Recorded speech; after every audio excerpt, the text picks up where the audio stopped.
All right, ladies and gentlemen, good afternoon. Senator, the Honorable Dr. Kennedy Swarat Singh, Minister of Planning, Economic Affairs and Development at IDB and IDB Governor of Trinidad and Tobago,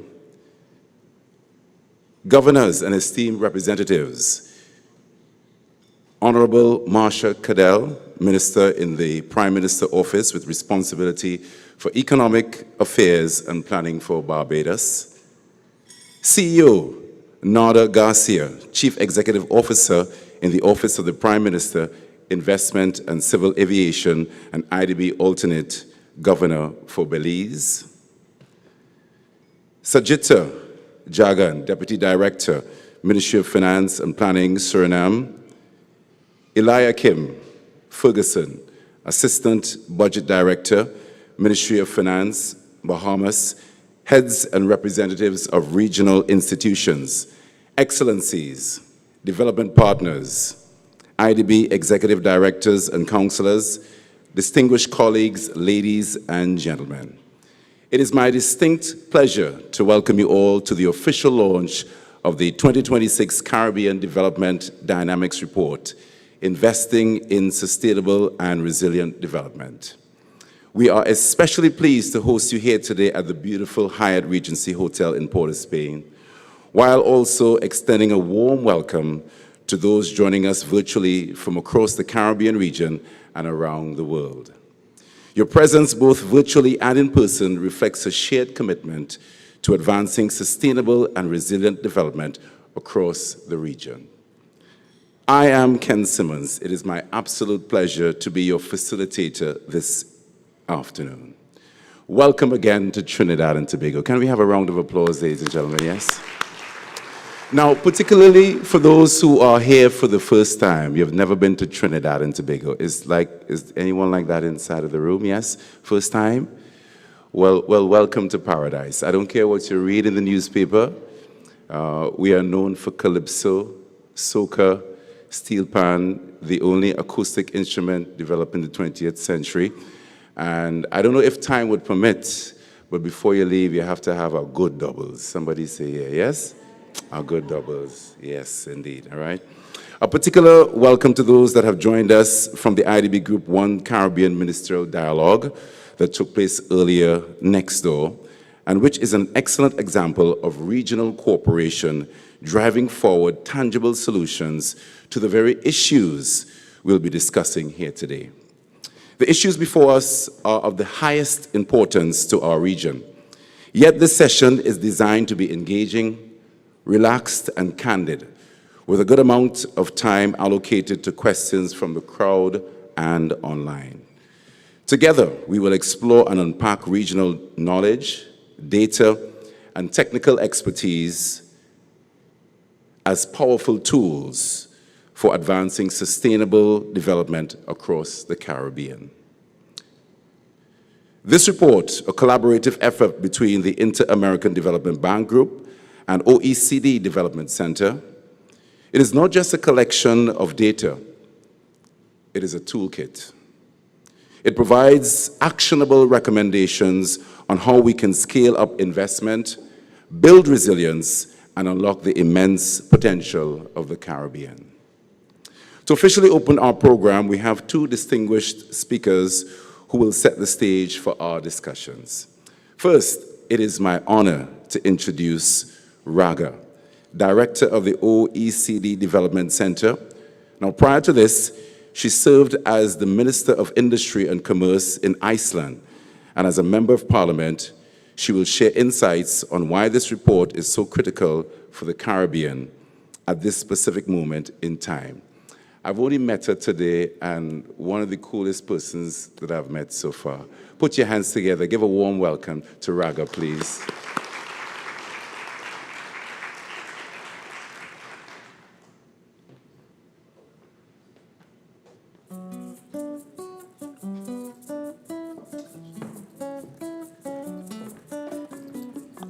Good afternoon, everyone. What an introduction. I'm a bit shy, but the facilitator said that the conversation was supposed to be engaging, relaxed, and candid. So I guess that was a a part of that routine. Dear Annabelle, I have to address my good friend and partner in crime first. Distinguished ministers, authorities, guests, and after spending the morning with most of you, I want to say, dear friends, it's such a real pleasure to be here in Porto, Spain. I'm one of those who is coming here for the first time, but I can guarantee not for the last time. And I want to thank all of you for the warm welcome that my team and I have felt since we came here. And I think it reflects so much the energy of the Caribbean, the energy that we want to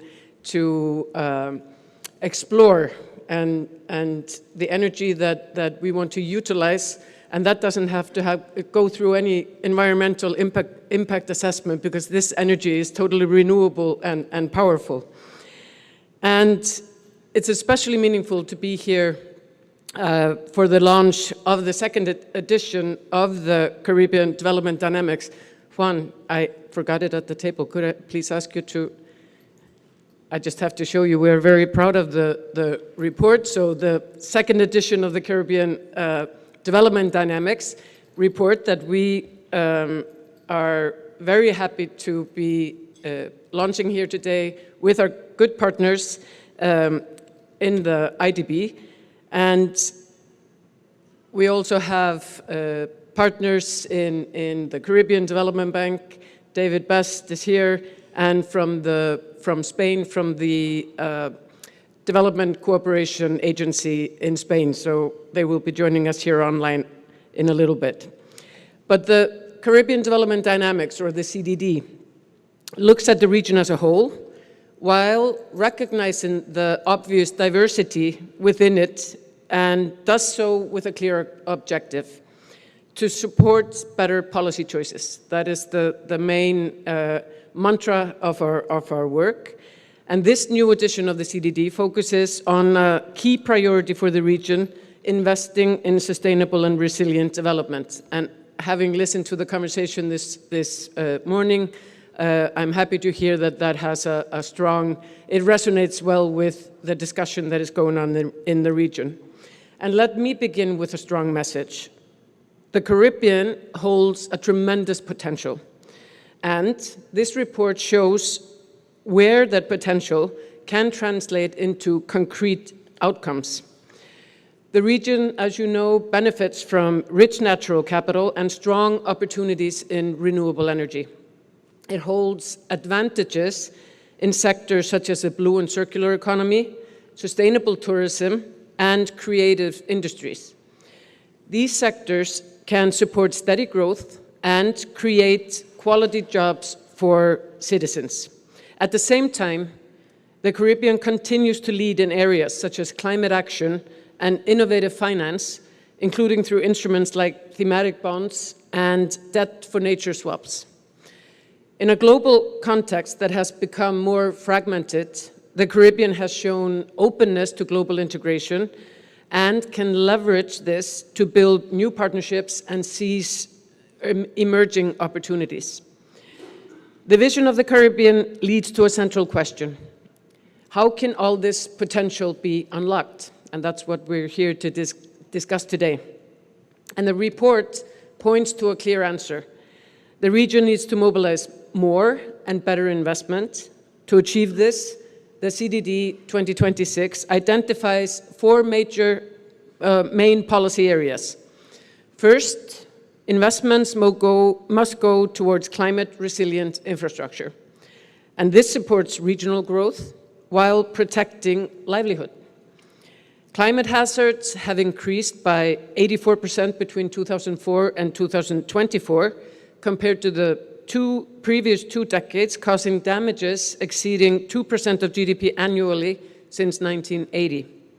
At the same time, public-private partnerships remained at only 0.38 of GDP on average for the last 15 years. Expanding their use can help address infrastructure gaps. The second message is that stronger institutional and statistical capacities will play a decisive role in attracting investments and in strengthening resilience. Limited project preparation capacity continues to constrain the development of bankable projects. Robust data systems also support early warning systems, which remain one of the most cost-effective tools to build resilience. A third policy area that the report points to is that investments must align with national development priorities and sectoral opportunities. Foreign direct investment already contributes to job creation in the region, and with the right frameworks, it can also support key transformations, including green and digital transitions. Coming to my fourth and final point, mobilizing more and better financing will require ambitious and coordinated action across public and private actors. The Caribbean has pioneered the use of innovative green financing mechanisms and can continue to scale up their use. Between 2019 and 2024, green, social, sustainability, and sustainability-linked and blue bonds reached $2 billion in international issuances. Debt for nature swaps unlocked over $450 million for nature and marine conservation, while climate-resilient debt clauses also help maintain development efforts in the context of extreme events. National, regional, and multilateral development banks have a central role to play. They can expand access to affordable, long-term finance for complex infrastructure projects and provide technical knowledge to improve project preparation and performance evaluation. And these takeaways from the report show that progress depends on strong coordination across actors and across levels. And the CDD aims to support that effort. And again, referring to the conversation that we've heard here today, I think those of us who were in the room, we can all agree that this is an important area to have in mind. The report offers a shared evidence base and a platform for dialogue that can help move from analysis to action. Before I close, first of all, I want to send regards from Minister Singh, from the Minister of Finance from Guyana, who unfortunately was called to another appointment, so he can't be with us in the panel discussions here today, and he very much sends his regrets as he was very much looking forward to participating in the conversation. But to close, and in this spirit, it's important to recognize the partnerships behind this report. Again, my deep appreciation goes to the IDB and especially to Annabel Gonzalez for your leadership and commitment to this joint endeavor. It's been a true pleasure to work with you on this and last year's report plus all of the other joint projects that we have together. I'm also truly grateful to the Caribbean Development Bank and to Spain and its Development Cooperation Agency for their support.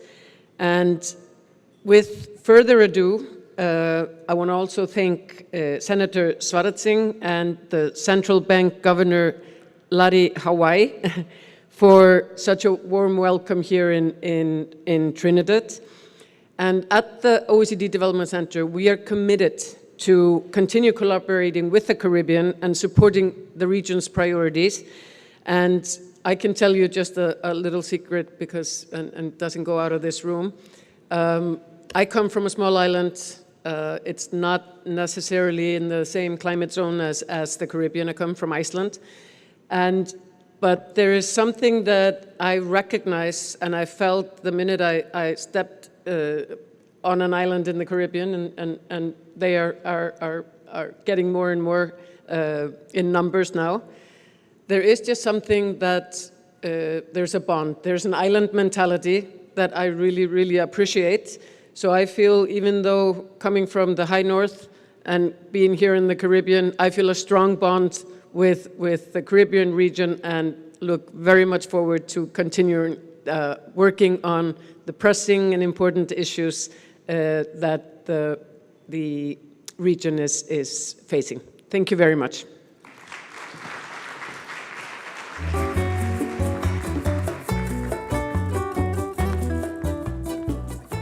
Thank you very much, Raga, for that important laying of the foundation for the work that is ahead. So can I give you all a backstory very quickly? Can I give you all a backstory? Very, very quickly, right? So as an MC for many years, for me, it's an unforgivable sin when you have to present and introduce people. You don't butcher people's names. Somebody say, yeah, yeah. Yes? You don't do that. So when I saw Raga's name, now Raga is short, Raga is short, right? So when I saw the entire name, I said, okay, I need to find out, the exact pronunciation of the name. And when I approached her, she said, Raga is fine, it's fine, it's fine. So can we hear it one more time for Raga, please, yes? Thank you for sparing me that, thank you for sparing me, all right? Next, we will hear from Annabelle Gonzalez, Vice President for Countries and Regional Integration at the IDB. Prior to this, she served as Deputy Director General at the World Trade Organization, non-resident Senior Fellow at the Peterson Institute for International Economics in Washington, D.C., Senior Director of the World Bank's Global Practice on Trade and Competitiveness, and Minister of Trade for Costa Rica. Please give a warm welcome right now as we welcome Annabelle Gonzalez.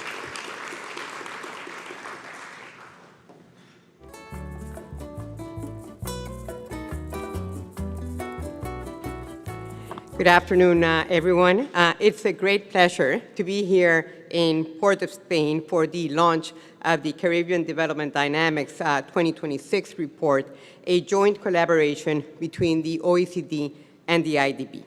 And let me begin by sincerely thanking the Honorable Dr. Kennedy Swarat Singh, Minister of Planning, Economic Affairs and Development, and IDB Governor for Trinidad and Tobago for hosting us here today. And I'm also delighted to share the stage with Raga Arnadottir, Director of the OECD Development Center, a longstanding friend of mine and of the IDB group, and co-conspirator in this report. May I also express my sincere appreciation to the Caribbean Development Bank and to the Spanish Agency for International Cooperation and Development for their valuable support in making this report possible. And I'd also like to recognize and thank the teams at the IDB and at the OECD whose dedication, expertise, and collaboration made this report possible. And I'd also like to thank all the stakeholders, many of which are with us here today, that fed into the REACH consultation meetings. So this report reflects a strong and growing partnership. It brings together a wide coalition of actors, combining complementary strength from deep regional knowledge and financing capacity to global policy expertise and on-the-ground perspectives to advance more effective and impactful development solutions for the Caribbean and beyond. This is the second edition of our joint flagship report, as Raga was mentioning, grounded in a simple but powerful idea that the Caribbean deserves a dedicated, evidence-based, and forward-looking platform to inform its development path. Today's report comes at a pivotal moment. The Caribbean stands at a crossroads. It's a region rich in natural capital, talent, and global connections, we know that, but also one that faces persistent structural challenges, small market size, high exposure to climate risks, constrained fiscal space, and gaps in infrastructure and productivity. At the same time, the region's potential is undeniable. The question is not whether the Caribbean can achieve more sustainable and resilient growth. It is how fast and at what scale. So Raga was saying that the central message of this report is clear. Investment is key to unlocking that potential.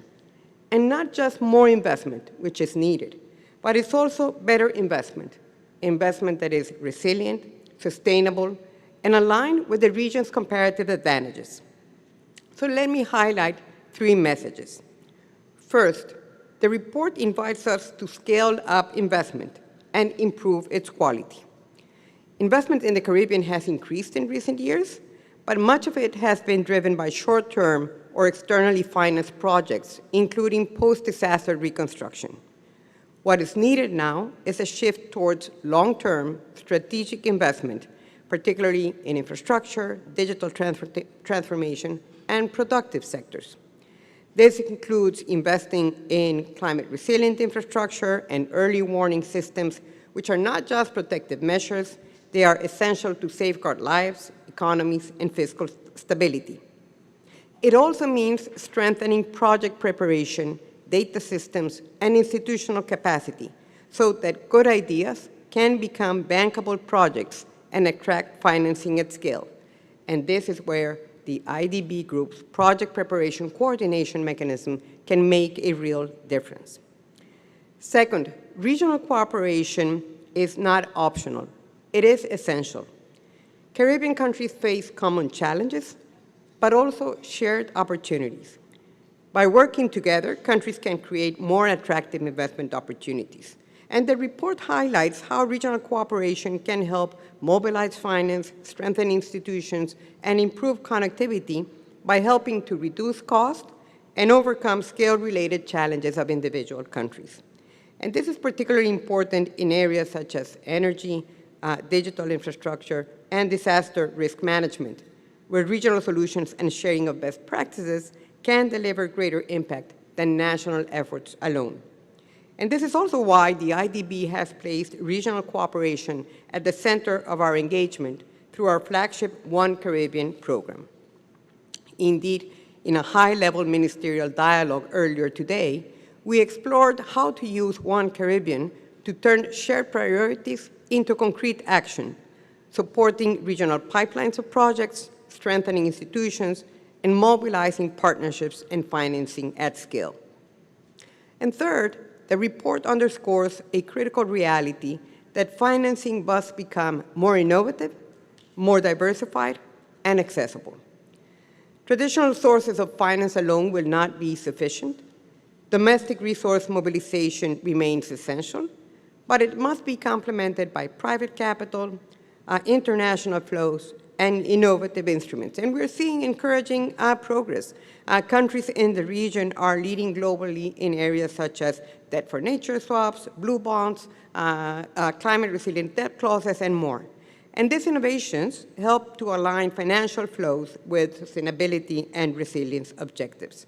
And at the same time, there is significant untapped potential in capital markets, public-private partnerships, and blended finance.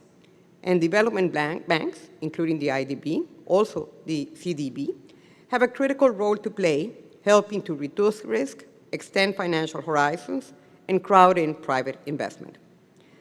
But perhaps most importantly, we must continue to strengthen collaboration among governments, development partners, and the private sector to unlock financing at the scale that is required. Let me also emphasize something that I think is often overlooked, which is this is not only about addressing vulnerabilities, it is also about seizing opportunities. And the report highlights the Caribbean's unique strength that can drive a new development model, a world-class tourism sector, significant potential in energies and the blue economy, vibrant creative industries, and strategic positioning in global trade and services, among others. Targeted investments in these areas can generate growth, jobs, and resilience simultaneously. So let me conclude by saying that this report is not just an analytical exercise. It is a call to action, a call to accelerate investment, a call to deepen regional cooperation, a call to innovate in how development is financed, and above all, a call to work together. At the IDB, we're fully committed to supporting Caribbean countries on this journey through financing, knowledge, and partnerships, and through initiatives like One Caribbean, where we are working to translate shared priorities into concrete results. The challenges are real, but so are the opportunities. And with the right investments, the right partnerships, and the right vision, the Caribbean can not only navigate uncertainty, it can lead in building a model of sustainable and resilient development in the world. I'd like to conclude by expressing, again, my sincere appreciation to our outstanding partner in this initiative, the OECD, and in particular, Raga, Sebastian, Juan, and the entire team of the OECD, and of course, from our side, Ian, Valerie, Anton, and everyone who's made this possible. This has been an exceptional collaboration, and I look forward to this continued collaboration. With that, thank you very much, and I look forward to the discussion. Thank you.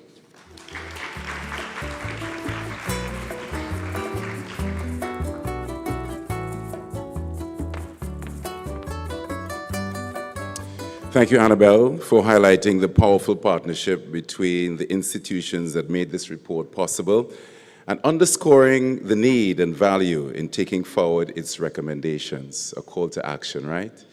Yes. Now the stage is set. Time to dive into the details of the 2026 Caribbean Development Dynamics Report. We are going to hear directly from some of the experts who contributed to this vital research. They will walk us through the key findings, focusing on how we can embed resilience into our investment planning and diversify our financing sources. Please welcome Juan Vasquez Zamora,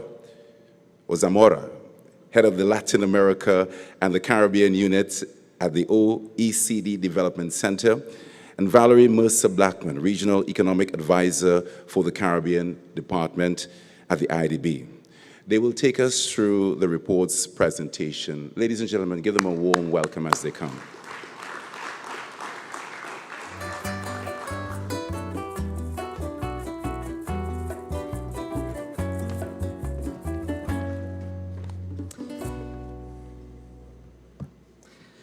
Okay, well, good afternoon to all. What a pleasure to be in Trinidad and Tobago. It's also my first time here, and after such a master of ceremonies, and after Raga and Annabelle, it's not easy to speak to you, but I will try to give you something new in my intervention. It is a pleasure to be here, but it is also a pleasure to see how this report is growing. It is growing in terms of the coverage. We now have more countries and more topics included in the report. It is growing in terms of partners, as was said before, Spain, the Caribbean Development Bank, and I think it is growing also in impact. And the room, which is full today of distinguished people, is a testimony to that, I believe. I trust that you will agree with me on the importance of this topic from what we heard, especially this morning. And together with Valerie Mercer from the IDB, we will be presenting key messages from the report. It will be something short, but I encourage you to also look into the report, which is now online on our websites and has more than 200 pages long. So it's full of data, analysis, and particularly examples, good examples of lessons learned from policy experiences. So let me now jump directly into the content of the report, and I would like to start by giving you an overview of the key messages that we have in the report, which is also, it shows you the structure of the report and also the narrative that we have. The first important message, and it was said before by Annabelle and Raga, is that while we see that the Caribbean faces important challenges and environmental, socioeconomic challenges, we also think that it has very promising opportunities, and this is something that will cut across the whole presentation and the whole report. The second key message is that to unlock this potential, but also to address these challenges, we need more, but especially better investment in the region. The third key message is that when we talk about better investments, we basically refer to two main policy areas, resilience and sustainability. And the fourth final message is that in order to advance this ambitious investment agenda that we are proposing, we need to mobilize all sources of finance and be creative, be innovative with this investment agenda. So I will be covering the first 2 points of this structure, and Valerie will cover the third and the fourth point. Okay, let me dive into some of the key challenges and opportunities. These are well known for you, but here we're proposing and providing some figures and some quantitative evidence to support these ideas. First, we know that the region is increasingly exposed to climate hazards. If you take extreme climate-related weather events in the last 2 decades and you compare them with the previous 2 decades, we see an increase of 84%. So it's almost double the number of such type of events. If you calculate the cost for the region of these events, it's more than 2 percentage points of the GDP each year. So one could argue that action against climate hazards is costly, but inaction is definitely very costly. And it is not only the impact on infrastructure, it is not only the impact of financing costs, but it is ultimately the impact on lives and livelihoods of people. These events have affected more than 24 million people over the last 4 decades. In terms of social inclusion, it is fair to say that we have seen important progresses in the region. For instance, in terms of increasing life expectancy, in terms of increased access to education and health, but we still have some challenges, and this is what we're showing here. Especially, we have around 4 in 10 people who are still living below the poverty line, and around 6 people who are in informal households. And by that, we mean households where at least one person works informally. And that makes them particularly vulnerable to early economic shock or climate shock. A third critical dimension when analyzing the region has to do with economic growth and the macroeconomic conditions. And what we see there is that a key indicator for the region, which is productivity, has remained stagnant when we compare it with advanced economies. It remains at around 40% of the levels that we see in the OECD country. We have seen progress in some macroeconomic conditions. For instance, we have seen several countries that have had fiscal consolidation efforts that have been successful in reducing levels of public debt. So this is some part of the good news in the story. Finally, on this first segment of the presentation, just some thoughts on the economic structure of the Caribbean, which explains very much what the previous indicators that I shared. We have an economic structure that is very much based in services in several countries in the region, but also in natural resources in some other countries. This is what we see there. If we look only at services and we look at the exports of services, we see that tourism accounts for more than 2/3 of these exports. So this is the initial conditions that we have for the discussion that comes now. This is setting the stage with some key indicators. So with that, we think that more investments are needed, but especially, as was said, better investments are needed. What do we mean by that? Well, first of all, more investments are needed, but it is also important to say that investment levels have increased significantly in the region. We had levels of around 20% of GDP in 2014. We are now at a level of 28% of GDP in the region, which is above many developing regions and which is above the levels that we see in Latin America. This is very important. However, there are some nuances also to take into account. Often, this investment is short-term or externally financed, so we need to mobilize domestic sources of finance. It is often focused on post-disaster reconstruction for the reasons that I explained before. And it is very heterogeneous across countries. So we have some countries where investment levels are still a challenge. If we zoom in specifically into foreign direct investment, FDI, this is part of the good news that we see. The region has levels of FDI that are well above what we see in the average of Latin America. We have the figure of 6.3% of GDP in attraction of FDI in 2024. And this is including, and now I ask you to move your eyes to the right part of the panel where we have Guyana, which is off the charts and has been able to have a remarkable attraction of FDI in the last years. So this means that the region is attracting FDI. This means that investors abroad see the opportunities that we are mentioning in the region.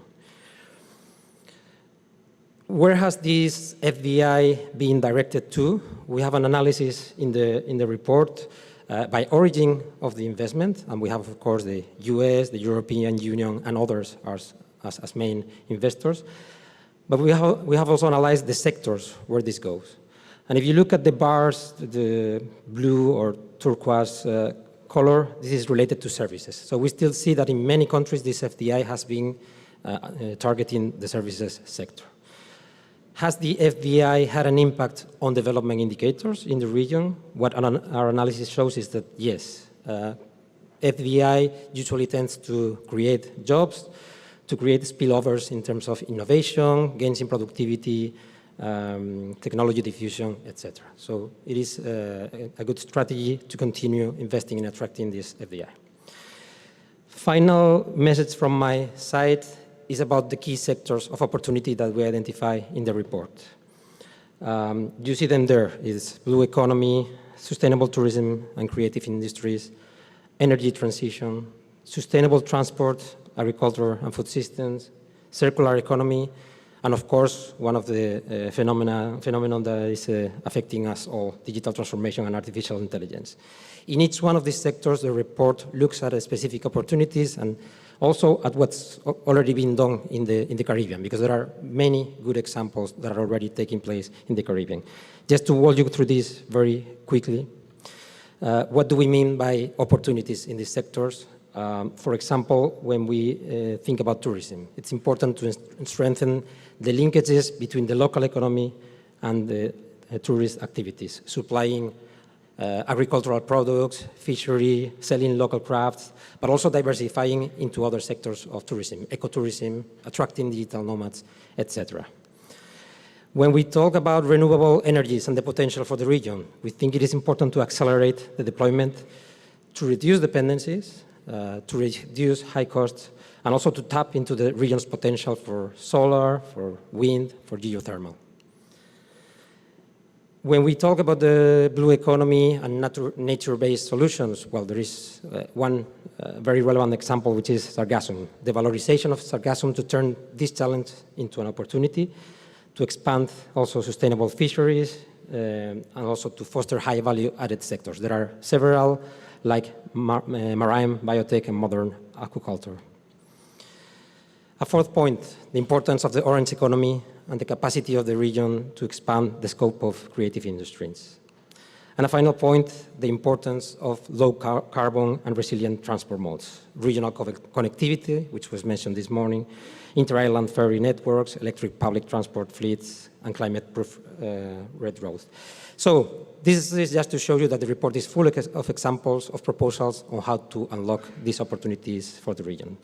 This was the how, this was the setting the stage, so now I leave for Valerie the most difficult part. Sorry, this was the what, and now I leave for Valerie the part of the how. Thank you.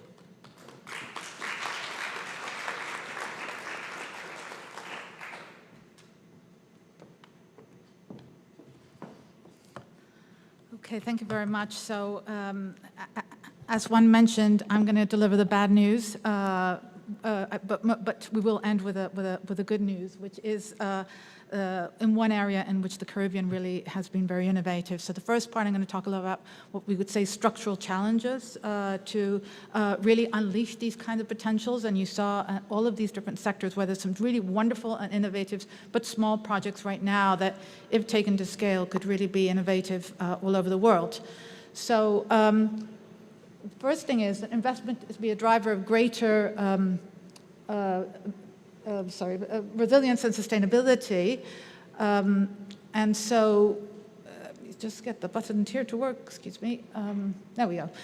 Okay, so the first part is to talk about these structural challenges that we have, which could be sort of regrouped into four ones: resilient infrastructure and early warning systems, institutional and statistical capacities, public-private partnerships, and regional and international partnerships.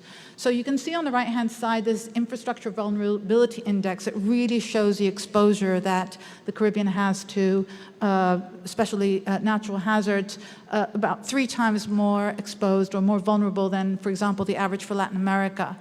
And that means that early warning systems is not just a system where you just sort of make sure that everybody gets a cell phone signal of when there's going to be a disaster, but it has to be something that every single agency in the country is well informed. Everybody has a role. There's community and local actions in deciding how this works, and you have good forecasting systems, not just at the Greater Caribbean level, but the local level. This is a very important point, is the well-developed national statistical systems, which are essential for strengthening public institutions and supporting evidence-based policymaking. And this is particularly important in the Caribbean region, where statistical capacity really remains limited. There has been quite a bit of progress. You can see on the chart on the right-hand side that compared to, even though this performance indicator is somewhat lower than the world, OECD, some other comparators, there's been a big improvement actually since 2016, 29 percentage points. So there is definitely a movement in this area. What is problematic still is that about half of the countries that we looked at don't have a national strategy for development of statistics. What does that mean? That means that there's no mandate and resources or a legal mandate to say, these are the statistics that need to be monitored, that need to be created every year. And this leaves not only the citizens and civil society, but more importantly, policymakers not being able to understand about what is out there and what can be done. So this is a further improvements in the data quality can be achieved, make a very big difference for investors. Investors really need this kind of information. The third area is, of course, public-private partnerships, and here we're talking more broadly about public-private partnerships as well, which is sort of a long-term relationship between the private sector and the public sector to really harness what each of them have to offer.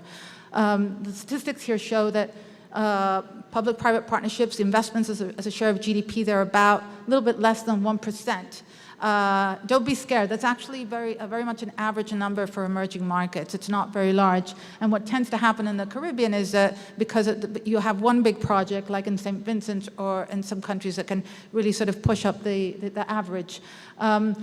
Jamaica is one of the countries that has really been very much ahead in public-private partnerships, and as you can see in the data, but other countries still have some ways to go.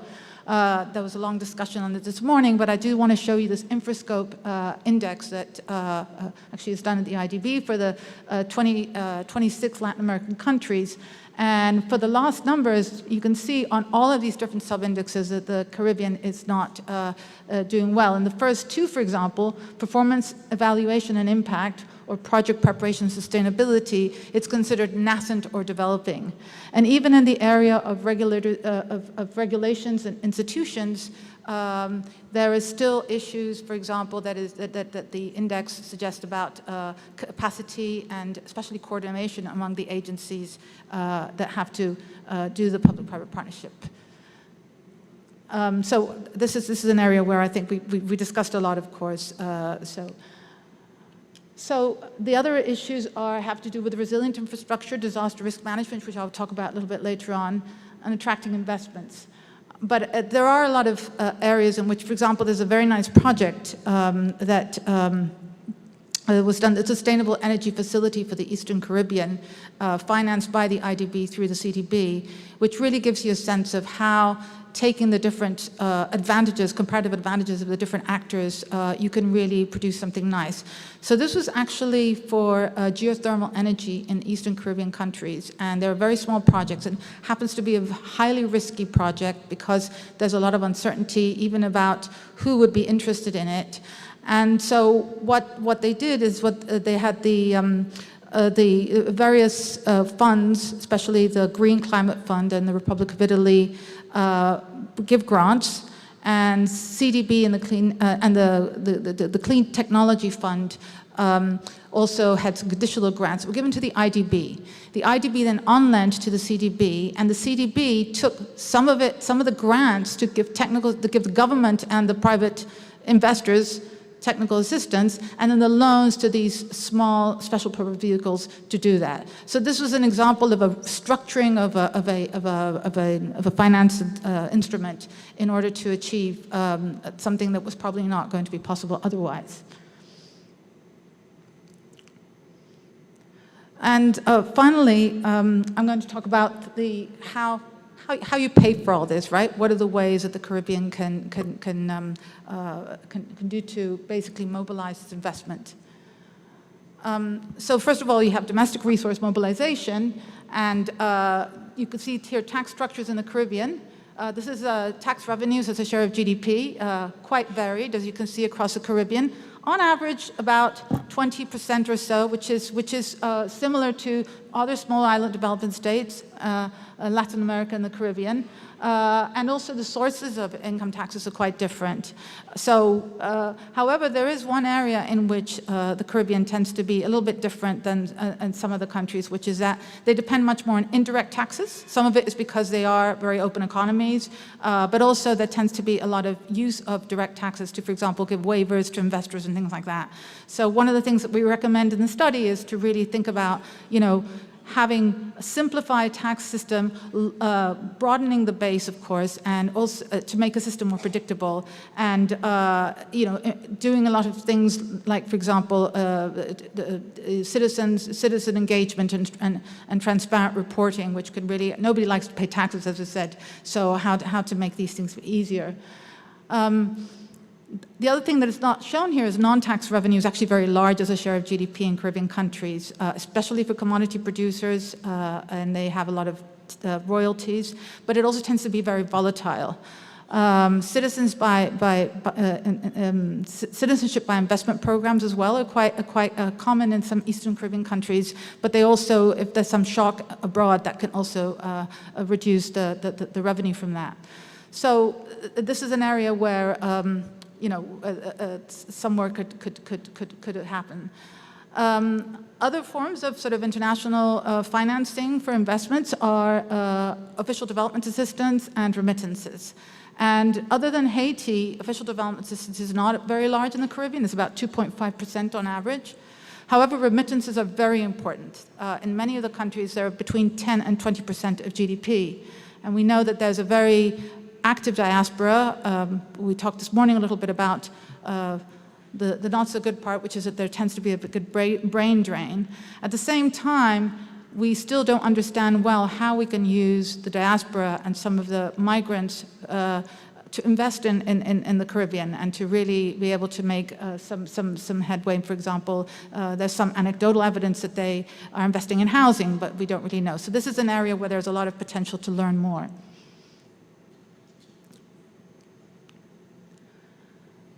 This slide is, I'm going to go through it very quickly because we had discussed it a lot.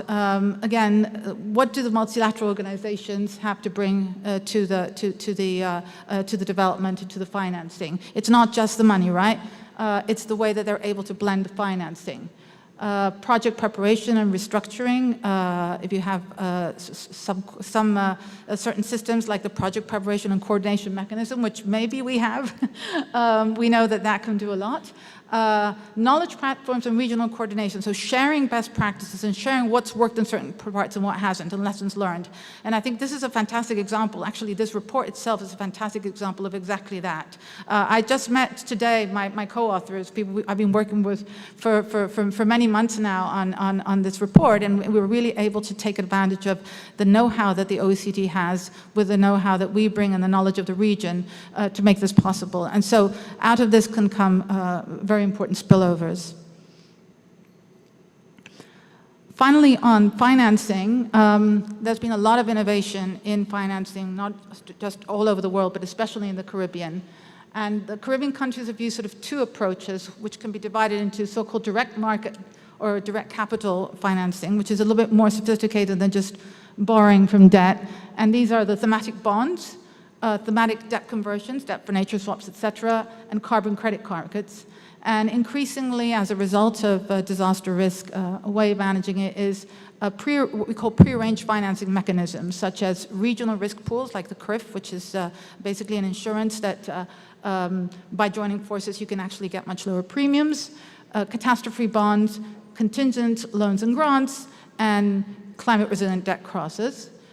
In terms of the GSSSB bonds, and this is a name that I really wouldn't have, if I could have chosen a better name, I would have been, which stands for Green, Social, Sustainable, Sustainably Linked, and Blue bonds, have been growing up to $2 million a year in the last 5 years, $2 billion in the Caribbean, especially green bonds.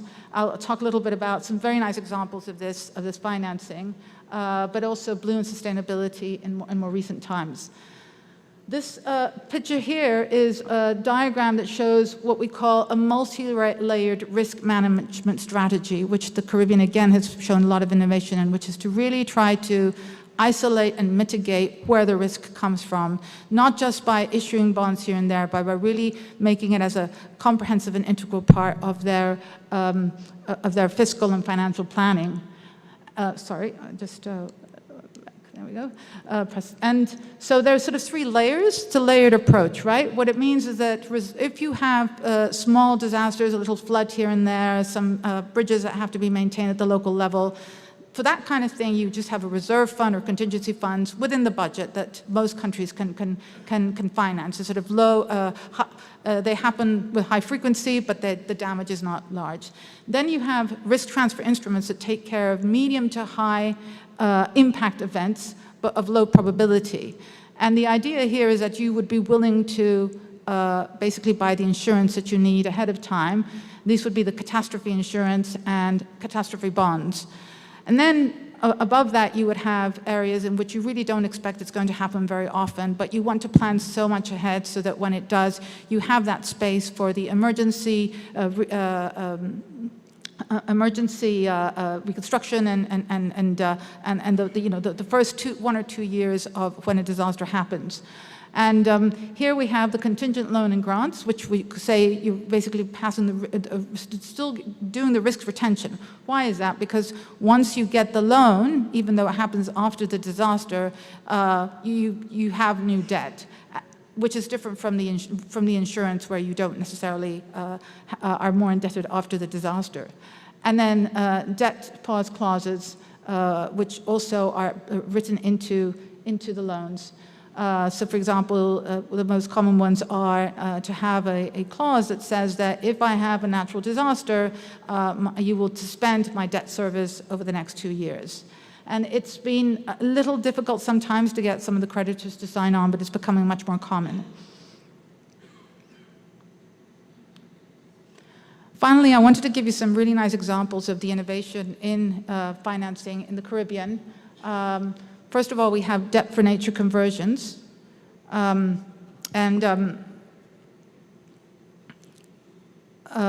for nature conversions have been very used in Belize, Barbados, and the Bahamas. They've been very successful. I want to tell you a little bit about the one in Barbados that they did recently. It was a debt for nature transaction with the support of the IDB and the Nature Conservancy to improve its debt profile and to support marine conservation. So basically, they contracted debt equivalent to about 3% of GDP, 100% guaranteed by the IDB, which is AAA rated, and the Nature Conservancy. The proceeds for that were used to pay more expensive debt to some Euro bonds, as well as domestic bonds, which had 6.5 and 8% of interest rate, respectively. And the savings were about 50 million, right, from actually exchanging that. Those went to conservation funds to enhance marine protection. And they had a system called the Barbados Environmental Sustainability Fund that would actually get fined, that was part of the contract, if they didn't spend that money in this kind of marine protection. And I'm just making this one as an example, but there are other quite nice ones. Green bonds. In June of 2024, the Dominican Republic issued its first green taxonomy in the Caribbean. It's a framework for green, social, and sustainable bonds. So basically what it means is, for all of the projects that we could spend the money on, we're going to classify as to how green they are. And if you have a high score on the greenery, that's something we could then.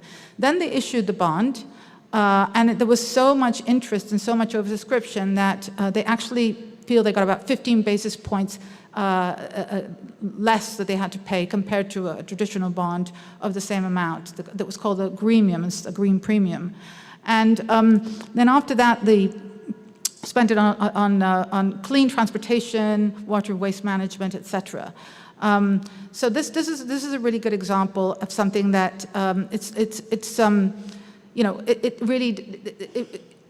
nothing like this had been done before. So Resilient debt clauses, as I mentioned before, that has been used by Grenada. They suffered from Hurricane Beryl in 2024, and they were able to save 28 million due to that clause. And last but not least, the carbon credits, which, as we know, Guyana has been a pioneer in this. They've established a voluntary, market-focused fund to sell forest-based carbon credits, and there's been a lot of popularity, especially, for example, the aviation industry has been, they have certain emission targets, and so the way they do it is that they can then use the carbon credits to offset their excess emissions. And finally, the recent cat bond with the World Bank, the Jamaica, it triggered the full payout of $150 million just now after the October Hurricane Melissa. But this is a very interesting story too, because Jamaica had been buying, had a cat bond much earlier. In 2024 with Hurricane Beryl, the parametric insurance was not triggered. In other words, it didn't have sufficient rainfall or whatever the parametrics were to be able to get it. Still, they persevered. They renewed it with 150 million, and they were able to do it. So the diagram that I showed you back here is actually a picture of everything that Jamaica did to mitigate the risk after Hurricane Melissa, and all of these were able to pay off. So it's really an example of the amazing resilience that it's built. And it's important for various reasons. One is the psychological effect that you have these funds available. Of course, it's going to be very hard to reconstruct and everything, but they're much more likely to go into resilient infrastructure. So it's going to create a virtuous circle in the future that they can use to really start building and not falling into a situation in which every time there's a natural disaster, their debt goes up even more. So thank you very much. This is our next steps with the OECD. There are, in June, there will be various consultations where we hope to present this report as well, and hopefully disseminate to other parts in the Caribbean as well. And of course, that would be to be determined right now. But so thanks very much, and I'll pass it on to our MC.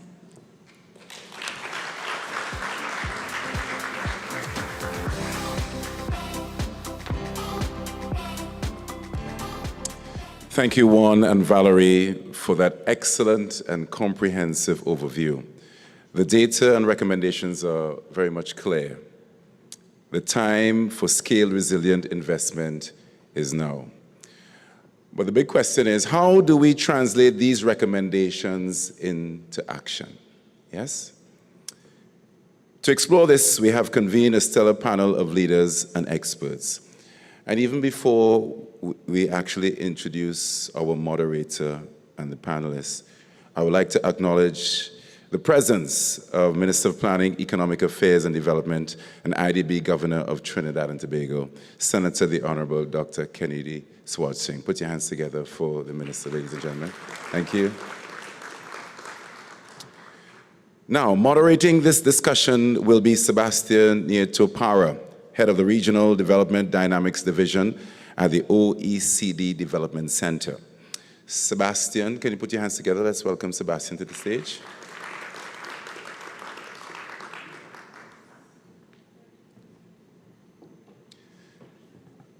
Sebastian will be joined by Daniel Best, President of Caribbean Development Bank,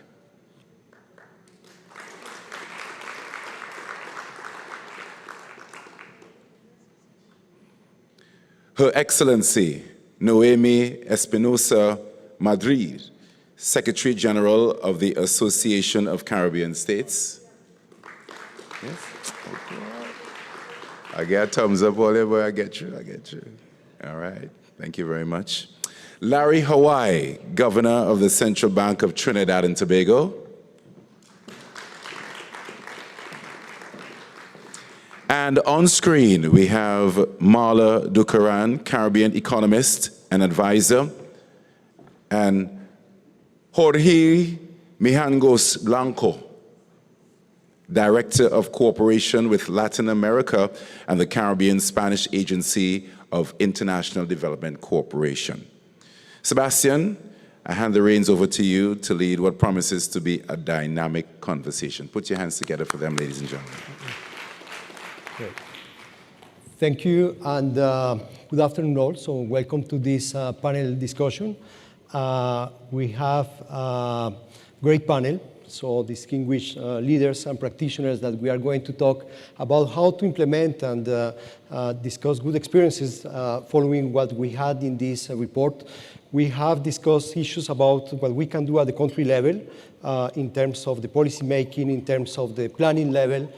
We discussed issues about the regional integration, and last but not least, aspects related to the international partnerships. So that's really important when we talk about how to finance infrastructure and how to make it happen. So here we have a great panel to discuss all these things, and probably let's start the discussion talking about the planning, what we can do at the planning level, what we can do at the policy making level. So we have the governor of the Central Bank of Trinidad and Tobago, Larry Howard, that at the end is something really important to discuss today. So how to guarantee the macroeconomic stability that is needed, at the same time to mobilize the resources needed to finance the infrastructure's gap that we have.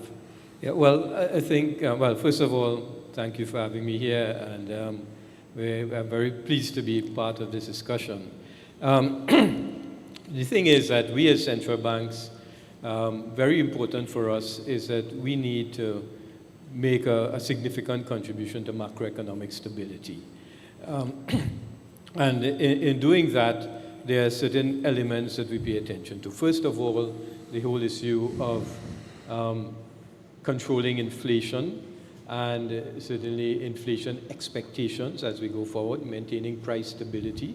I think that is very important for us as we start the journey of ensuring that we have the right kind of macroeconomic framework. Of course, we must have very liquid and well-capitalized banks. These are important in terms of the transmission mechanism for monetary policy, very important for us. We also must ensure that we have the right kind of macroeconomic policies in place to stimulate development and to ensure that funding happens the way it should. We also need to deepen the overall the monetary mechanisms within the society, and that includes things like fintechs and so on, ensuring that we have the right kind of environment to ensure that there is the multiplier effect that takes place whenever money is extended. So the key thing for us as a central bank is to ensure that we have the right kind of monetary policy framework, in particular ensuring that we have low inflation, because low inflation contributes to low interest rates. Strong banks contribute to the greater lending capability and so on, and therefore ensuring also that we have the right kind of framework which encourages the inflow of foreign investments in the Trinidad and Tobago, so, and into any of the countries that, you know, it applies to all countries. So those are some of the things that we'd want to put in place, yeah. Thank you, Governor, and that's a really important starting point. I mean, this is the first pillar that we need to keep in mind, the macroeconomic stability, how at the end, thanks to an inflation regime that is going to be credible, you are going to have the interest rates at low levels that can promote investment at the end to reduce this infrastructure gap. So that's a really important aspect today, actually, when we look that it's quite difficult to anchor the inflation expectations in several central banks around the world. Now let me go to the Caribbean Development Bank, and as we mentioned before, the Caribbean Development Bank is a partner of the report, and we highlighted different experiences that the CDB is doing in the Caribbean. And one aspect that probably Daniel can explain to us is the different mechanisms that you see as promising to observe what we can do in the long term in terms of financing for infrastructure and resilience in the Caribbean. Thank you, Daniel. Yeah, thank you so much, Chair. And I want to thank, of course, OECD, Dev, Raga, and the team for having us here. I perhaps would want to deviate just slightly from the presentation. I think they were excellent presentations. But I think the real magic of this report is the fact that it highlights the urgency of this moment to deliver for the people of the Caribbean. When we get in rooms like this, we tend to forget that we are here to serve people. And so from the Caribbean Development Bank's perspective, we are focused on implementation. And I think this report provides us with the kind of artillery we need to drill down on certain key areas of implementation. So, for instance, the report touches on the urgency of climate financing for our region and building sustainability and resilience into our infrastructure. The Caribbean Development Bank, as you are aware, is accredited to the Green Climate Fund, the Adaptation Fund, the Multilateral Cooperation Center for Development Finance, and of course the Fund for Responding to Loss and Damage. But it goes beyond just being accredited so that we can tick all these boxes. The point here is we are accredited to these entities, and we increased our accreditation level to GCF last year from 50 to 250 million to be able to catalyze adequate and affordable financing to the Caribbean for building resilience. And I want to use perhaps one example here. And I know we touched on innovative financing tools, and that point cannot be overstated for the Caribbean. And I'll draw on the example of Nevis geothermal project that we are financing, wherein we provided $17 million to the government of St. Kitts and Nevis, $1 million being a grant resource, entirely grant, and $16 million being a contingent recoverable grant. And I think we touched there on contingent tools. Why is that important? It's important because the contingent recoverable grant allows NEVLEC to explore the geothermal resource to prove the resource in Nevis. If the resource is in fact proven, then the contingent recoverable grant converts to a loan wherein the government of St. Kitts and Nevis could repay the Caribbean Development Bank from the proceeds of generation and transmission and distribution. If, however, and we don't think this will be a reality, but if, however, the resource is not proven, and we do the exploratory wells and we do not, in fact, prove the geothermal assets in Nevis, it remains a grant.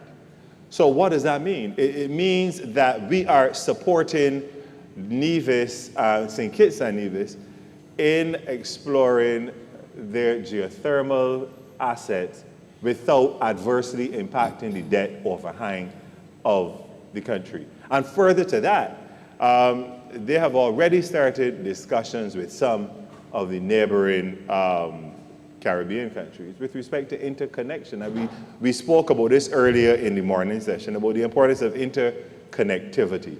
So, I'll pause there, but I really want us to anchor the conversation into the urgency of now and developing tools that will deliver for the people of the Caribbean. I'll stop there for now. Thank you. Thank you. Thank you, Daniel. And this is really important. I mean, how to develop the tools and the most important tools that are needed, and to think in the long term, the geothermal, this is a very good example that we highlighted in the report, and certainly we can have some experiences around the world that we can implement as well here in the Caribbean.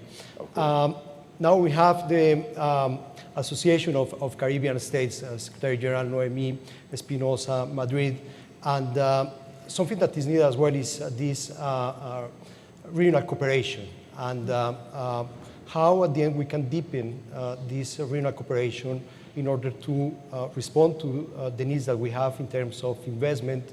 And when I'm talking about investment, it's in terms of the quality of this investment, but also how to scale up these investments in the Caribbean. Yes. Thank you very much, Stian. It's an honor to be here with this distinguished panel. Thank you, Raga and OECD and IDB for having the Association of Caribbean States here.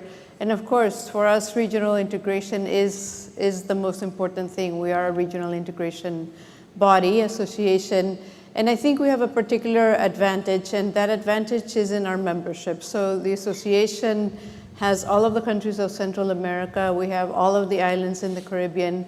We have Mexico, Venezuela, and Colombia. So we have the big, the medium, and the small. And we have every country and every territory that touches the Caribbean Sea. And for us, that provides an incredible opportunity, an invaluable opportunity to make these things a reality, like the president of the CDB was just saying. This is about people. This is about really delivering for the people of the Caribbean and for protecting our sea. The ACS is very much focused on the Caribbean Sea. That's what brings us together. It's the sea that we work for and the sea that we serve, and of course, the people that live along all of those coasts. And I think just to use some of the examples, and we fully agree and value very much the findings of the report. That evidence enables us to further argument for the projects and the proposals that we are putting forward. And for example, these project preparation coordination mechanism is something that would be very useful, and there's possibility in that. But I think also just, given, and we all just heard the report, the findings of the report, given the situation of the Caribbean, where it is still very, the debt burden is very significant, the exposure to natural or to disasters is very significant, we have to find those opportunities. And I really believe that regional organizations like the ACS are uniquely positioned to provide those opportunities. And allow me to just give you one concrete example that is relevant to what we've said here today. For example, we are promoting at the moment a project around multi-destination tourism. So multi-destination tourism, as we saw in the report, is one of the main economic drivers in the Caribbean, and as we all know. But multi-destination tourism ties, regional integration. We're talking about different countries providing one service to the world. And it also has incredible opportunities because the project, for example, that we have developed is around carnival tourism. So it also promotes one of the cultural aspects of the Caribbean that is unique to the Caribbean.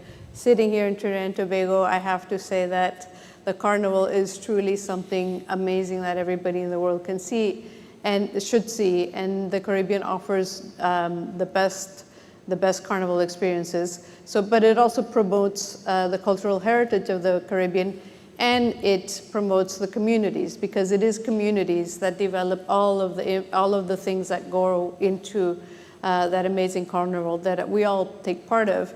So it has all of the elements of bringing regional integration, talking about different countries, going to the people, to the communities, to what they're doing, to making sure that we can scale up those investments and those activities that are already happening. And I just want to say that, the ACS is here, and we are ready to bring the big, the small, the medium together in partnership, of course, with our friends in the Caribbean Development Bank, IDB, et cetera, everybody that's here. So regional integration, of course, is the solution for us. Thank you, Secretary General. And of course, something that is highlighted in the report and that you mentioned is the membership that you have at the ACS, that is Greater Caribbean, and how at the end it's important to have these inclusive societies working together with the heterogeneity that we have in the region, but at the same time, the needs that we have that sometimes are quite similar.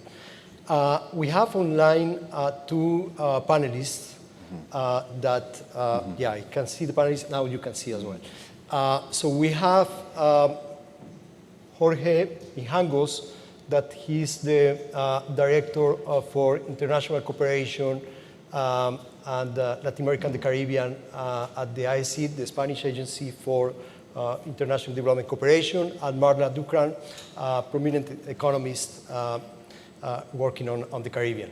So good evening, good night, Jorge. Sorry to disturb you after dinner, probably, in Madrid. but it's really important to have you here with us because, I mean, first, I see is a key partner for this report, but a key actor as well in the Latin America and the Caribbean. And probably something that is really important to discuss with you is about the role of international partnerships in order to promote innovative financial instruments, and at the end, how these innovative financial instruments can respond to the climate change and to respond to the sustainability that is needed in the Caribbean. Mm-hmm. Thank you very much, Sebastian. Thank you very much for the kind invitation to take part in this panel. First of all, before answering your question, let me say hi to everybody there. Sorry we cannot meet in person, but we were more than happy to attend from Madrid tonight. Let me say congratulations, okay, for the Caribbean Development Dynamics Report 2026. We are more than happy to participate again and to cooperate. Before, just a word to say that in this moment where multilateralism is in crisis, when everything is becoming more and more difficult, I would like to underline the role of the Spanish government, the Spanish cooperation. You all know very well the ICD, the Agency for Spanish Cooperation. We have been working for over 40 years in the region, and in these hard days, we are happy that when some other, stepping back, we have firm determination to keep on moving forward in order to improve and keep things as possible, right? So first of all, let me say this, that in these difficult times is the moment to be there. Mm-hmm. Spain has been in the region, is in the region, will be in the region as time goes by. So, having said that, let me now focus on the issue that brings us all together tonight. We congratulate for this publication of the GDD report this year, and because we believe in the region, we believe in what we're doing, and we believe that what can be achieved in the forthcoming years. Now, as the Caribbean has been at the forefront of several innovative financial instruments in recent years, blue financial initiatives, debt for nature swaps, and climate-resilient debt clauses have been advanced and adapted in the region, shaped by the realities of small island economies facing recurrent shocks. Yet, this leadership coexists with a persistent challenge, which is ensuring access to finance that is affordable, predictable, and aligned with the structural vulnerability, a concern placed at the center of the Financial for Development agenda that you all know very well, and was reaffirmed in the Compromiso of Sevilla that took place last year. Spain engages with this discussion with a long-standing commitment to the Caribbean and with the conviction, reaffirmed in Seville, that climate-vulnerable regions must be able to access innovative financial terms that reflect their exposure, not merely their income classification. Our own experience in blended finance and just ecological transition programs suggest three areas where international partnerships can make a decisive contribution. First, partnerships must help address the barriers that prevent Caribbean countries from fully benefiting from innovative finance. The CDD 2026 report highlights that many promising initiatives never reach the stage of bankable projects, not because of lack of ambition, because there is, but because of limited project preparation capacity, high transaction costs, and insufficient risk mitigation tools. Spain has learned through instruments such as PROMPODE that it funds Huruma and Wali, that strong technical assistance, early project structuring, and guarantees are essential to mobilize private capital without transferring excessive risk to partner countries. These lessons are directly applicable in the Caribbean, where platforms such as One Caribbean can help transform national priorities into investment-ready pipelines. The Spanish Sustainable Development Fund, namely FEDES, to which I will refer will be a key instrument for the Spanish cooperation to support the region. Second, partnerships must ensure that innovative financial strengthens resilience. The region faces recurrent climate and diverse shocks that place significant pressure on public finances and long-term development prospects, while adaptation remains chronically underfunded. Spain has consistently advocated, including throughout the Financial for Development process in Seville, for a rebalancing climate financing and the consensuality to be preserved for countries with high vulnerability and inequalities. This is particularly relevant for the Caribbean, where most countries are middle income but structurally exposed to climate and other risks. Instruments such as debt for nature swaps, climate resilient clauses, and regional risk pooling mechanisms can help ensuring the financial system responds to vulnerability not only for incoming levels. Together with the World Bank, we are leading the Global Hub for Debt Swaps for Development that aims at streamlining the design, reducing the complexity, and improving the implementation and the potential for scaling up the use of debt for debt swaps, both bilateral and commercial debt swaps. To carry out this mission, the Global Hub will be supported by a multi-donor trust fund operating under the umbrella of the Debt Management Facility, DMF, and the fund will have an initial endorsement of €3 million, with Spain serving as the main donor and the catalyst for mobilizing additional resources. We do believe that the Global Hub represents a unique opportunity to bring together creditors, debtors, development institutions, and implementing partners around its stakeholders, and ultimately will contribute to development goals of the beneficiary countries. Additionally, as a major development and considered with the Seville Conference, Spain approved a new framework for debt swap that will enable the financing of new swaps totaling up to €60 million annually over the next 5 years. Finally, third, partnerships must invest in institutions and people. Spain's own programs for a just green transition have shown that finance only delivers lasting impact when it strengthens institutions, improves data systems, and integrates gender equality, job opportunities, and community participation. The report highlights these same needs in the Caribbean. Supporting regulatory convergences, statistical capacity, and social inclusion is essential to ensure the innovative finance translates into resilience for communities and not only for infrastructure. So Spain stands ready to contribute to this agenda. As a country deeply committed with the compromise of Sevilla and to the broader finance for development agenda, and as a long-standing partner of the Caribbean, we see our role as both technical and political, helping the region access global platforms, advocating for fairer financing conditions, new deposit clauses, and innovative instruments, concerning the expertise we have developed in blended finance, just transition, and inclusive climate action. International partnerships can make innovation finance truly work for the Caribbean, accessible, affordable, and aligned with resilience. And Spain is committed to advancing that vision together with the Caribbean partners. Thank you very much. Thank you. Thank you very much, Jorge, for your intervention and all the different instruments that you have highlighted that are really important for the Caribbean, and to highlight the One Caribbean as an important platform to implement these aspects.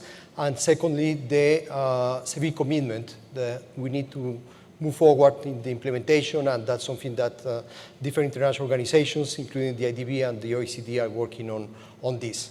Let me conclude this first round with Marla Dukran, so prominent economist in the Caribbean. So probably my first reaction is to hear from you your reflections on the report. And secondly, if you can mention to us the binding constraints that you observe in order to improve the quality investment in the Caribbean. So thank you, Marla, because these aspects that probably you are going to present are really important when we talk about productivity growth and economic growth in the Caribbean. Thank you, Sebastian. And thank you all for the invitation to participate in the launch of the CDD 2026 report. First, let me congratulate Anton, Ian, Valerie, and the wider team for this excellent report. I really enjoyed this second edition much more than the first. And I'm especially grateful that the report covered a much broader set of countries than the IDB's borrowing member countries, of course, reflecting the collaboration with the CDB. And by the way, the CDB's president stole everything I was going to say, but let me continue. In the report, you correctly identify, in my view, investment as the critical tool that unlocks everything else. And indeed, if you think about the GDP equation, which is C plus G plus I plus X minus M, in the Caribbean, based on our high import dependence and fiscal leakage, it's really only the I and the X, which is investment and exports, that generate any kind of meaningful growth. And we can't unlock exports without investment. So investment is that goal, that overarching factor that can resolve everything else. And as you outlined many policy prescriptions in the report based on your diagnostics, what I think is the common thread that underpins all of the challenges that you mentioned in the report, such as weak productivity, constrained fiscal space, high financing costs, and infrastructure and connectivity gaps. Investment can indeed fix all of these things, but only if you address the one binding constraint that connects all of our problems and which we have to intentionally address. And that is the extractive nature of our institutions and our economic systems in the Caribbean. For example, the video for the IDB One Caribbean highlights the fact that the Caribbean has the potential to feed itself, but is still food insecure, some 60 years after our independence. And this is perhaps the most perfectly clear manifestation, in my view, of how poorly designed our economic systems and our institutions are. Or should I say, how they were designed to keep us poor, based on their extractive nature. And the thing that links all that is wrong with us is our extractive institutional framework and systems. And the IDB actually published an amazing report on this some years ago, demonstrating that institutions are everything, basically. And we have to invest with deliberate intention of dismantling these extractive and therefore degenerative economic systems and create new systems that specifically strengthen our sovereignty, starting with energy. And I'm glad that President Daniel West spoke about the geothermal potential. Earlier this year, in conjunction with Sol Ecolution, I published the region's first energy price index, which demonstrated the relative cost of electricity in every country across the Caribbean for which data was available. And similar to the Big Mac index, we calculated how financially burdensome the cost of electricity was in each country. And we also demonstrated, like you highlighted in your report, how low the renewable energy penetration was in the Caribbean. And you know what can fix that? Investment can fix that. We cannot achieve higher productivity, less informality, broader tax bases, climate resilience, fiscal stability, any of those things, unless we invest in systems that break our energy import dependence.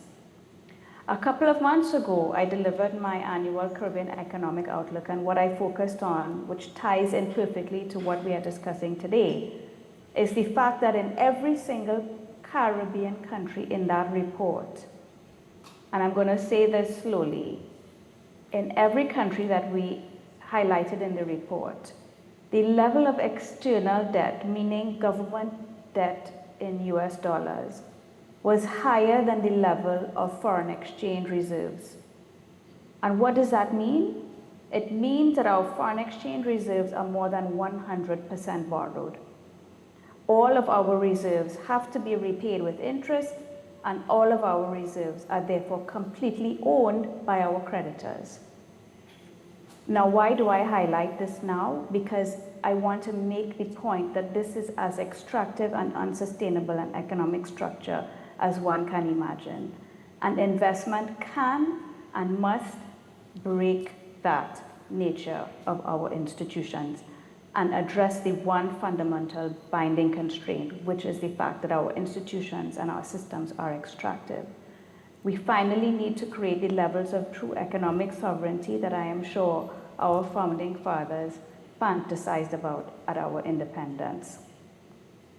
But beyond breaking our extractive structures, the policy priority of fostering regional integration you rightly discussed in this report is crucial to achieving our goals and is already underway in the private sector, in education, in families, in social and cultural ties. It really is only the governments that persistently struggle with integration, because I think they see it as a threat to sovereignty. But as I just outlined, if all of our reserves are borrowed and we are food and energy insecure, what sovereignty are they really trying to protect? And here's what I think we need, and it's echoing what President Daniel Best spoke about, in his initial remarks. And forgive me if I'm repeating myself, because I am. We need to collectively and regularly hold our leaders to account for doing what they say they are going to do, when they say they're going to do it, and how they say they're going to do it. And how do we do that? Just look at the EPOC model in Jamaica, where an independent committee held the government to account publicly on a quarterly basis from 2012 to 2025 for achieving the economic reforms they agreed to pursue. And they got results. So much so that this independent oversight is now enshrined in the legislation in Jamaica as an independent fiscal commission, which reviews the fiscal performance and adherence to the fiscal framework in Jamaica and reports publicly to the people. These are the kinds of new institutions we need, ones that hold leadership to account, which are not afraid of devolving more power to the people to scrutinize. And we need mechanisms like this at the local and regional levels for public accountability to deliver, for example, 25 by 25, to deliver the food and energy security they talk about all the time, harkening back and reminiscing about the Federation. So just to summarize my contribution, first, we need to be deliberate about dismantling our extractive institutions and systems, and the ones that keep us dependent on external everything, when collectively we have everything we need right here in the region, including capital, energy, food, people, and brains. We need to be intentional that every investment that is made is designed to truly create and strengthen our sovereignty, starting with energy, as everything else flows from there. And finally, strength and sovereignty in numbers. Let's construct a regional EPOC to hold our leaders to account for delivering on the promise of integration and one Caribbean. I thank you.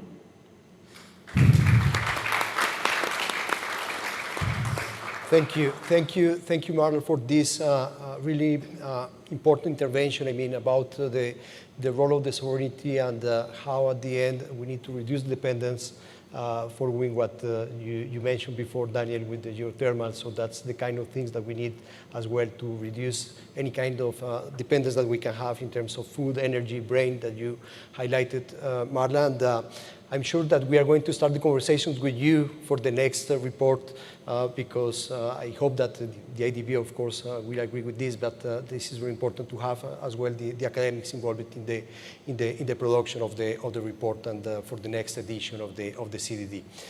Time is running out, but I want to hear from you any specific statement or highlight some aspects that you want to add to the conversation. So please, Governor, you want to have an additional aspect to highlight to us. Yeah, well, I think the points have been well made by each of the speakers. Marla particularly, I think the whole philosophical underpinning of the statement which you made, I think, was very appropriate. We need to think as a Caribbean people of how we can work together to achieve the things that we need to achieve. The issue of renewables, I think, is an absolutely important initiative that needs to be considered. But very importantly, it is how we can develop even and mobilize our financial resources. And this is not just government, it's also private sector, and it's also international private sector, how we can all come together in some kind of a PPP kind of arrangement, which will allow us to be able to mobilize the funding we need in order to achieve the greatest possible results. And of course, the whole macroeconomic framework, the institutional framework in which these things happen are absolutely important. So I don't want to, it's a lot of time that's gone by, so I don't want to go further into that. We can always speak maybe at another time about it. Thank you. Thank you, Governor. Daniel? Yeah, thank you. I am really happy that I spoke before Marla. Because of the two of us, one of us is an elected official who will be seeking re-election in about 4 years' time. So I'm glad she got the offer just after I spoke, just for the record. But in all seriousness, she's spot on.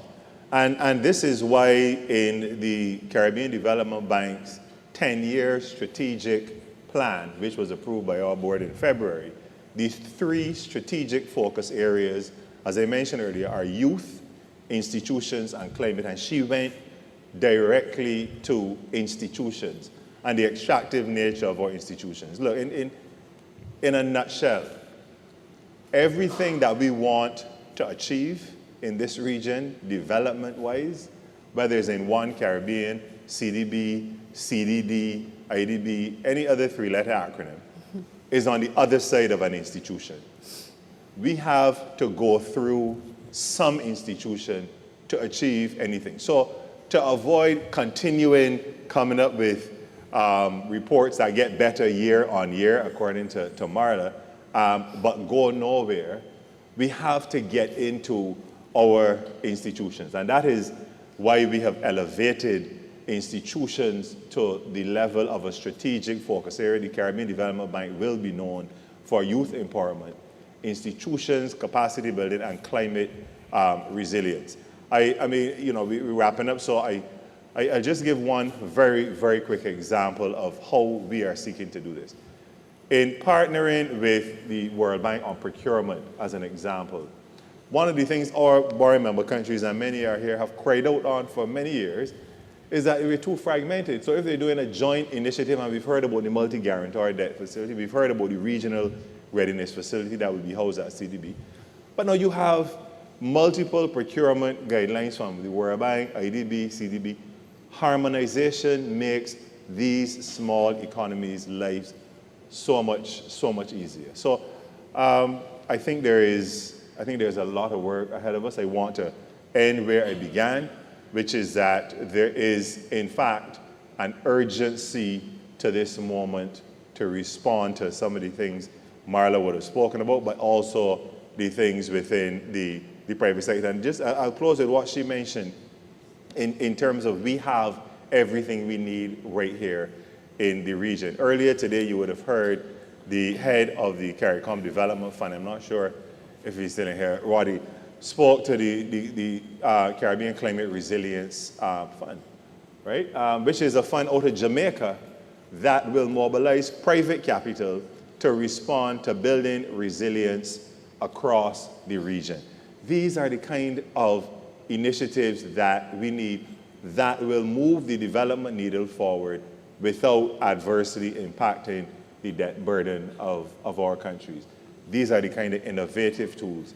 But absolutely, I'll close by thanking you again for having me here, and certainly echo what Marla said with respect to having some muscular conversations with some of our leaders within the region. I thank you. No, thank you. Thank you, Daniel. And this is a really important statement. I mean, the role of institutions, what we can do still together, I mean, the role ahead of us in this agenda. And please, Secretary General. Yes. Thank you. Being the head of a multilateral institution, I have to speak about multilateralism and the centrality and the importance of protecting multilateralism. And I strongly believe in global multilateralism. It is going through a difficult phase, but it needs to be preserved. But I think in that global geopolitical situation that we find ourselves, there's a real opportunity for regional multilateral organizations, again, like the ACS, because we are focused, we're smaller, we're small, but we're small enough to be agile and to give concrete results, but we're big enough to make a difference. And again, the ACS has every country that touches the Caribbean Sea. And I think that, echoing some of the sentiments that have been mentioned here, sovereignty is something that we protect and we promote. And of course, every country is concerned for their sovereignty, but I always talk about collective sovereignty. And I think the greater Caribbean region has this collective sovereignty that if we come together from our own national interests and come up with solutions that respond to the region, we can protect sovereignty and we will be stronger when we work together. And sorry, just let me give one very concrete example because the report only came out a few days ago, but it seems like it fed into some of the initiatives that the ACS is working on. And we have an ACS Futures Initiative, which we launched at our International Cooperation Conference in Dubai in February. So we didn't we didn't steal the report, we didn't have an advanced copy of it, but it's very much in line. So again, just to give you a very concrete example, we have a project that focuses on the restoration of mangroves. So talk about resilience. There's no better resilience than mangroves, which are the natural protectors of our coastlines. It talks about community empowerment. So it is communities that would be driving this.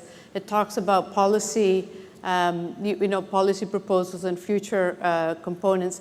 And I'm sorry to bring something so concrete, but it's an invitation to the CDB and to the IDB to invest in the ACS. Talk about three-letter acronyms, because we have developed the concrete responses that will protect our collective sovereignty and that will move the greater Caribbean forward. Thank you. Thank you, Secretary General. And of course, you have your strategic plan that is very important when we talk about how to make happen the priorities that we have with the Caribbean. And this is a really important step as well for the discussion across Caribbean economies. Jorge, please, the floor is yours. Yes, that's the final word to acknowledge all that has been mentioned. Of course, we stick to many of those measures, and we believe that there is a challenge there in these hard days we're facing.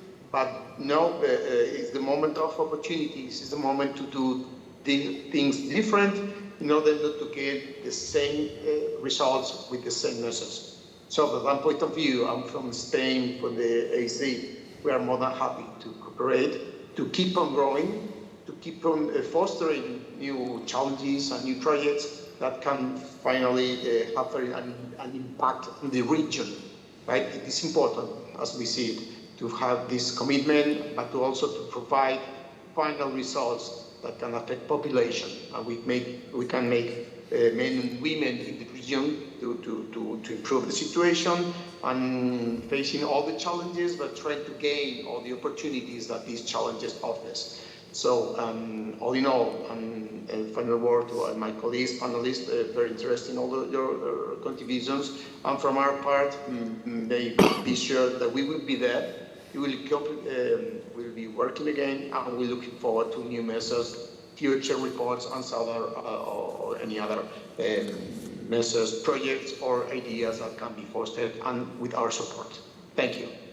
Thank you, Jorge, and thanks for your kind words and the work that we are doing with ICID, different fronts, including on financing for development. So happy to continue this collaboration on the Caribbean as well. Please, Marla. Thank you. Just wanted to say in closing, thanks for having me. And also, I look forward to the next report, which will outline all of the action that was taken and all of the implementation that took place, not just the diagnostics and the policy recommendations. Thank you. So looking forward to discuss with you probably on June 2nd, when we are going to explore the next topic of the report and how to frame in the context of the main challenge that we have and opportunities in the Caribbean. So time is running out, but I'm not going to summarize all the different interventions. But thank you for all these interventions. What we want with this report at the end is this policy dialogue that we can have across different international organizations, regional organizations, but also countries that we cover in this report. So this is just beginning. We are going to have different presentations of this report in the Caribbean, but also in other countries working with the Caribbean. So please join me to applaud the panelists for this session. Thank you. Bye. All right. I think we could add. I think they're going to ask some questions. Now we're going to open up the floor to ask some questions. Yes. You're not getting away so easily. Yeah. A dynamic conversation indeed. Can we hear it one more time for our panelists, ladies and gentlemen? Yes. All right. So as I mentioned, we are now about to open up the floor to the audience. We have a limited time for questions and answers, okay? For those of you in the room, we have microphones circulating. Please raise your hand, state your name and organization, and let us know who the question is directed for. Keep your questions tight so we can get as much in as possible, okay? Who's going to start off? Please don't rush, you know, decency and in order, please. Yes, don't rush quickly. All right, just raise your hands, state your name, the organization that you're representing, and you direct your question to any one of our panelists here today. Some of you were in the ministerial dialogue earlier on today. I'm pretty sure that you were, and you're saying, all right, I don't think I need to ask any more questions, but some of you probably need to ask some questions that need answered. It's been a long day. It's been a long day. What's that? It's been a long day. Oh, we'll do that. She said we'll do that at the cocktail. Somebody asked me, what did I have to eat outside? I don't know. I can't even answer that question. All right. So if there is no questions, yeah, there's no questions. No one? I think we could wrap up. Yes. Yeah. Thank you. Yeah.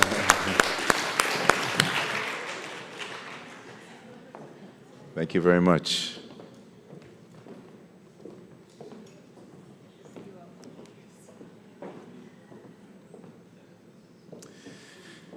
Thank you for all of those excellent points made by our panelists. As we bring the launch event to a close, I want to invite Ian Mills, Unit Chief for One Caribbean, to deliver our closing remarks. As we have heard, One Caribbean is the IDB Group's flagship regional program designed to help Caribbean countries tackle shared critical challenges through collective action. It focuses on building a pipeline of investment-ready projects and strengthening institutions and mobilizing financing and partnerships at scale across the region. Ian, it's over to you. Put your hands together for Ian, ladies and gentlemen. Good evening, and apologies for standing between the people in this room and the cocktails outside. But as we come to the close of today's launch, let me thank the esteemed speakers, the panelists, including those that called in from the Europe time zone, partners and participants. We had a rich discussion, one that reflects both the urgency of the Caribbean challenges and the scale of opportunities. We heard clearly that the region is navigating a complex reality marked by climate vulnerability, constrained fiscal space, and structural limitations, but also by extraordinary assets, natural capital, human talent, and global connectivity. So the question before us is not whether progress is possible, but how quickly we can accelerate it. So let me highlight three quick reflections as we close. First, implementation is key. The report gives us a strong evidence base But the real challenge is translating that into bankable projects, sustained reforms, and tangible results on the ground. And this is where we must focus our collective efforts, on strengthening institutions, improving project preparation, and ensuring that investment flows where it is most needed, into resilient infrastructure, productive sectors, and people. Second, regional collaboration. It's not just a principle, it's a necessity. As we heard today, the Caribbean's challenges are shared, and so too are the solutions. This is precisely the rationale behind the IDB's One Caribbean regional program, a critical platform for moving from dialogue to delivery. And through One Caribbean, we're building regional pipelines of investment-ready projects, strengthening institutions and mobilizing finance and partnerships at scale. Because in a region of small states, scale comes from working together. And third, financing must evolve quickly and decisively. Traditional models alone are not enough. And what we are seeing across the Caribbean is encouraging. In that presentation, seeing the innovative instruments that this region is leading globally. Blue bonds, debt for nature swaps, and expanding the frontier of development finance. But much more is needed to crowd in private capital, to deepen capital markets, and to align finance with resilience. And this is where institutions like the IDB and our partners must continue to play a catalytic role. So let me end on a forward-looking note. This report is a tool for continued dialogue, for stronger partnerships, and above all, for action. The Caribbean has everything it needs to succeed: a clear vision, proven resilience, and a growing coalition of committed partners. So what is required now is execution at scale. On the IDB, through One Caribbean, we remain fully committed to working alongside governments, the private sector, and development partners to help turn today's insights into tomorrow's results. Because ultimately, this is about building a Caribbean that is not only resilient, but more prosperous, integrated, and future-ready. On that note, thank you very much.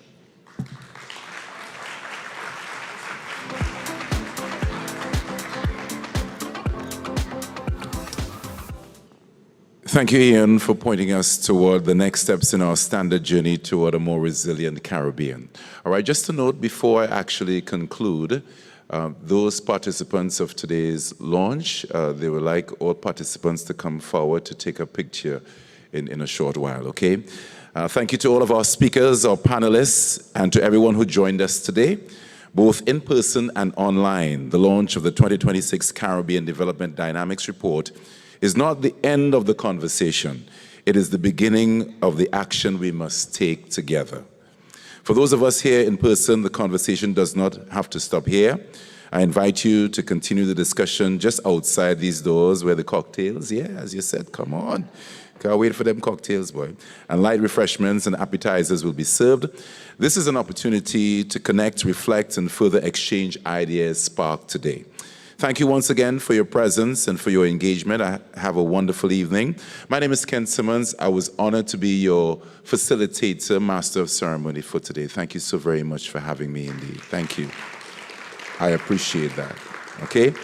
So enjoy the rest of the evening. And for those who are here for the first time, I don't know how long you're going to be here for, but enjoy our beautiful Twin Island Republic as much as possible, okay? So for those who were a part of the discussion, a part of the launch, can we come to the front so we'll have a group photo?